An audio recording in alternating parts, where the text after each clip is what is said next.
Hi guys, so I was gonna come on a lot later today, but I guess I'm supposed to come on now. Like I said, I just feel it, I go with it, and I'm supposed to talk to you guys about fear. I was gonna do that this afternoon. Hi. Thank you. Some ketchup on it. One of my kiddos just brought me some breakfast, and oh, thank you. I love ketchup. Right? Who doesn't love ketchup? I know it's just sugar, but we love it. So, red sugar. So, anyway, fears, right? So we have this fear all the time that's there, right? And I'm going to talk about that, I think, later today. I think so. But what I feel right now is that control is like a big thing for us, especially as women, right? Like men like to control situations and know what's going on, but we are hyper obsessive with everything, controlling what goes on in our kitchen and what we're making for dinner and how it goes in the office and what happens in our car and what happens with our children and how our husband is and how we want him to act, right?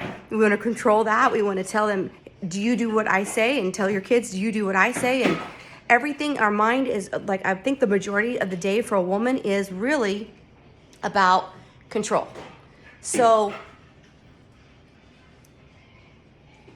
we don't actually control it. Like, yes, we can decide if we're going to go left or right, right? I mean, we can decide that in our car if we're driving. And I understand that we have free will, you know, like we still have brains and we can do whatever we want, but we think that we're in charge of all this and we're not. So we spend our day full of anxiety and fear and depression and loneliness and isolation because we think that we have to control every little thing, and if it doesn't go right, it's going to fall apart, and it's not going to fall apart, and the house isn't going to burn down, and nobody cares what you're wearing, by the way. Like my husband always says, people care about what they're wearing. People care about what's going on with their kids. They don't care.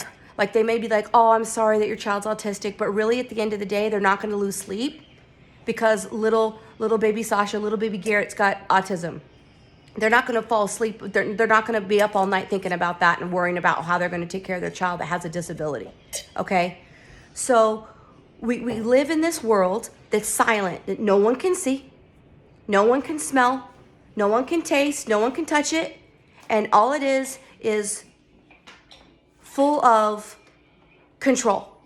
I'm going to control every single thing. I'm going to control what goes on my nails. I'm going to control if I wear glasses or not today. I'm going to, it's exhausting. I have gotten better over the years. I've gotten a little bit better. I'm still a work in progress. But why don't you let that shit go? It's okay. It's okay. If their kids don't match and look perfect for church or whatever you do on the weekend,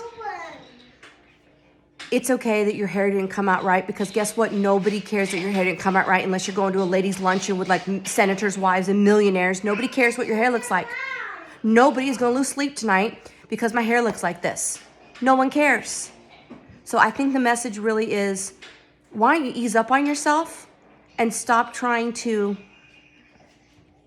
be perfect and stop trying to make everything in a row and orderly and fabulous. And I understand the OCD because I like things a certain way. I get it, and that's fine. And you keep going, girl, and get everything you want. And do your cabinets the way you want to do it. Make sure your fridge looks good when you open it. I get that.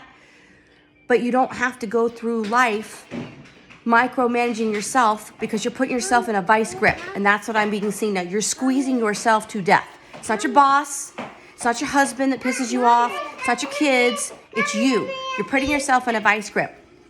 Ease up. Okay, love you. Bye.